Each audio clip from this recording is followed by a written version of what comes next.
Bonjour, dans cette vidéo je vais revenir sur un problème qui est celui de l'arbre de Steiner dans les graphes et je vais vous montrer sur un exemple comme d'habitude un algorithme pour en construire une bonne approximation. Alors en résumé de la vidéo c'est ça. Alors tout d'abord la problématique de l'arbre de Steiner je l'ai déjà évoquée dans cette vidéo. Donc je vous invite vraiment à la regarder avant de regarder celle-là si ce n'est pas déjà fait. Même si je vais faire quelques rappels rapides dans le slide qui suit.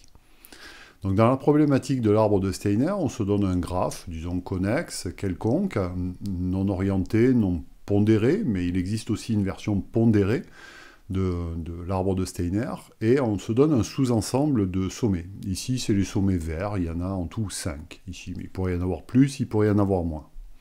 Et l'objectif, ça va être de construire, d'extraire de ce graphe un arbre qui contient tous les sommets verts. Et éventuellement, évidemment, d'autres sommets intermédiaires pour assurer la connectivité.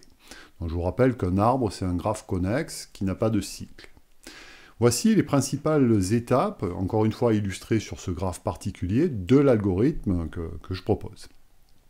Tout d'abord, on va commencer par construire ce qu'on appelle le graphe complet des distances. Donc là, on va se restreindre au sommet vert, uniquement vert. On va mettre toutes les arêtes entre tous les sommets. Et on va mettre un poids sur chacune des arêtes qui va correspondre à la distance, dans le graphe de gauche, entre ces sommets. Regardons un exemple. Par exemple, ce poids de 2, ici, correspond à la distance dans le graphe de gauche entre le sommet 6 et le sommet 2. On voit bien qu'il y a un chemin de longueur 2 entre 6 et 2 et que c'est le plus petit ici. Voilà. Et on fait ça pour toutes les arêtes. Donc c'est un petit peu long, mais ça se fait de manière automatique grâce à un parcours en largeur à partir de chacun des sommets verts, par exemple. C'est quelque chose qui reste tout à fait faisable, même si c'est un petit peu lourd. La deuxième étape de l'algorithme va consister à extraire du graphe complet de droite un arbre couvrant de poids minimal. Alors ça se fait de manière très simple, avec des méthodes qu'on a déjà vues sur cette chaîne, grâce à l'algorithme de Prim ou l'algorithme de Kruskal. Dans le cas présent, dans cet exemple particulier, ça va donner ça. Voilà, donc c'est les arêtes qui sont en vert sur la figure. Voilà, une fois que l'on a fait ça, en fait, il va s'agir de déployer cet arbre qui est à droite, là, en bas à droite, dans le graphe qui est en haut à gauche. Donc ce qu'on va faire, on va regarder chacune des arêtes vertes et on va lui associer, en fait, là, le chemin le plus court correspondant. Faisons-le pas à pas. Prenons par exemple ce sommet 2. Ce sommet 2 correspond, pardon, pas ce sommet, ce poids 2 correspond à une distance de 2 entre 6 et 2, c'est-à-dire typiquement à ce chemin-là, en haut à gauche. Maintenant, on va prendre l'arête entre 2 et 10, qui est de poids 1. Donc là, il va falloir trouver un chemin de longueur 1 entre 2 et 10. C'est simplement cette arête-là, ici. On continue, l'arête entre 10 et 14 est de poids 4. Donc là, on va devoir trouver un chemin de longueur 4. On sait qu'il en existe un, puisque justement, il y a un poids de 4 entre le sommet 10 et le sommet 14. Par exemple, on peut très bien prendre ce chemin-là, ici, en vert. Et on continue, on termine ici, dans le cas présent, par l'arête entre 13 et 10, qui est de poids 4, et là aussi, on va lui associer, en fait, un chemin de longueur 4, par exemple, celui-ci, ici. Voilà. Donc ça, c'est la phase de déploiement de l'arbre de Prim, si vous voulez, dans le graphe qui est en haut à gauche. Maintenant, si on regarde un petit peu ce que l'on obtient, c'est-à-dire lorsqu'on ne considère plus que les arêtes vertes du graphe qui est en haut, et qu'on oublie les autres sommets, 4, 5 et 3 ne sont pas concernés, donc on peut les oublier, on obtient quelque chose qui est en bas, qui est déjà plus petit, qui est déjà moins lourd, on va dire, mais qui n'est pas encore, dans le cas présent, un arbre. Alors si c'est un arbre, on peut s'arrêter, et si c'est pas un arbre, ben, il va falloir faire encore 2-3 étapes pour transformer ce résultat partiel en arbre. Alors c'est assez simple, en fait. Donc là, je reprends la dernière étape. La première étape de ce qui suit va consister à couper les cycles, donc à obtenir par exemple quelque chose comme ça. Vous voyez, on a coupé ici l'arête entre 9 et 10.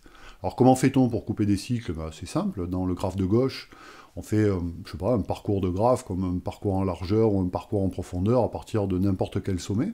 Et de manière naturelle, ça va nous rendre un arbre couvrant le graphe, donc quelque chose qui est sans cycle.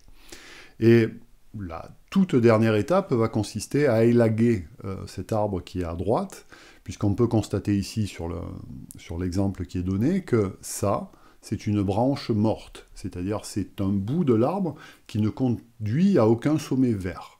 Or, ce qui nous intéresse dans la problématique de l'arbre de Steiner, c'est de connecter les sommets verts entre eux. Voilà, le reste ne nous intéresse pas, donc on n'a pas besoin de sous-branches. Donc là, on fait un élagage de ces sous-branches, ce qui nous donnerait ici ce résultat.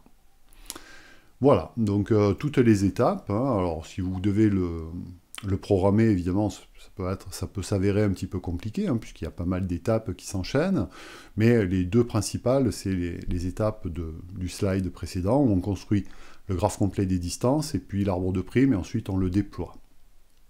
Là, ce qui est là, c'est juste cosmétique, je dirais, c'est vraiment pour, à la fin, obtenir un arbre. Alors, pour rappel, pour construire le graphe complet des distances, il faut calculer des plus courts chemins, des distances, des choses comme ça. Ça se fait grâce au parcours en largeur du graphe, et j'avais fait 2 vidéos sur cet algorithme tout à fait classique. Sur la partie de recherche d'un arbre couvrant de poids minimal, eh bien, il y a l'algorithme de prime que j'avais traité dans cette vidéo, ou l'algorithme de Kruskal, qui fait la même chose, mais avec une stratégie un peu différente, que j'ai traité dans cette vidéo. Voilà, donc c'est la description, cette vidéo est consacrée à la description de cet algorithme qui permet de trouver une bonne approximation de l'arbre de Steiner. Alors, je ne précise pas de manière très détaillée ce que veut dire une bonne approximation, mais sachez que c'est un algorithme intéressant pour obtenir quelque chose qui n'est pas très éloigné de l'arbre de Steiner, optimal, évidemment, sachant que obtenir un arbre de Steiner optimal, c'est de manière sous-jacente, il y a un problème NP complet, donc c'est des choses qu'on ne sait pas faire actuellement. Voilà, j'espère que ça vous aura été utile, et à bientôt. Au revoir.